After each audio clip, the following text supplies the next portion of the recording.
Hello beautiful people, welcome back after a long time. Well, in today's lecture we will be talking about a very confusing topic. Well, I have seen a lot of students making this common mistake without even knowing that. In today's lecture we will be looking at the difference between a few and few.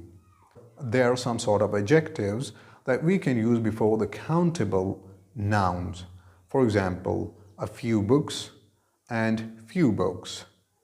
But what is the difference? When we are talking about the countable thing and we use few, it means that those things are not sufficient according to our need. For example, I have few mangoes, so I cannot make a mango juice. It means that we do not have that sufficient quantity of mangoes to make the proper juice out of it.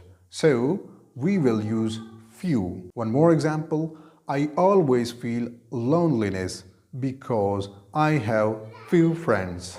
While in other hand we have a few, which means that if we have a sufficient quantity of thing, mean that the things are sufficient according to our need, then we will use a few. For example, I have a few mangoes, so I can make a mango juice.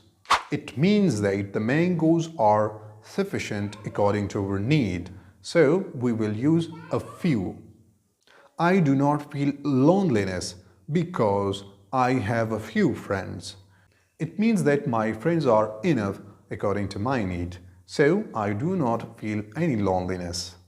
So, few has negative meaning. For example, when we are talking about the things which aren't sufficient according to our need, then we will use few. But when we are talking about something which can fulfill our demand, our requirements, and our need, then we will definitely use a few. Hopefully you got it. If you got it, leave us your examples in the comment box. And if you still have any kind of confusion, feel free to ask me in the comment section. I'll be glad to help you. That's it for now. See you next time.